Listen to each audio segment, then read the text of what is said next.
plethora. I don't know that it all really fits and mixes. I feel that it does. I am the son of a service member many years ago. Don't want to date myself too bad. And as I traveled all over the United States with my family, large family, my father being stationed in different places and overseas, a lot of opportunities were missed in sports. However, I was still an above average athlete. No skill, no training, obviously. Got out of that, went to a small military academy myself after leaving my high school in Alabama, coming back to the Midwest, Kansas. Found myself kind of on the outside of what I wanted to do, which was to continue sports through college.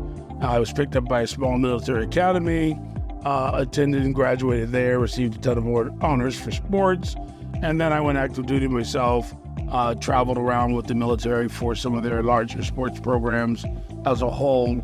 I was Athlete of the Year for the military a couple of different times, played basketball, football, volleyball, softball, just to kind of name a few.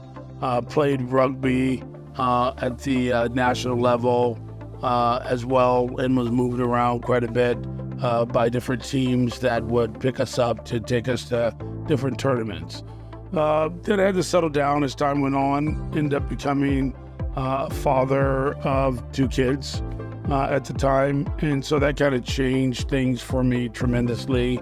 Obviously, I found myself a few years later training this guy here, and my philosophy was not only training him to be a high-skill kid, which I wasn't a high-school athlete, doing different drills, making them drills that could make him really separate himself as an athlete. So really enjoyed that as a whole. Then all of a sudden with my daughter, noticed that she was exceptionally fast.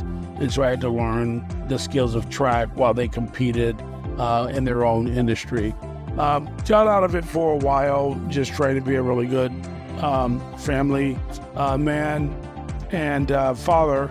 And then all of a sudden the grandkids came around, and I found myself connecting back to a ministry from the early 2000s to like walking away from that, not knowing how that connectiveness and that calling, so to speak, happened to me in the early 2000s, where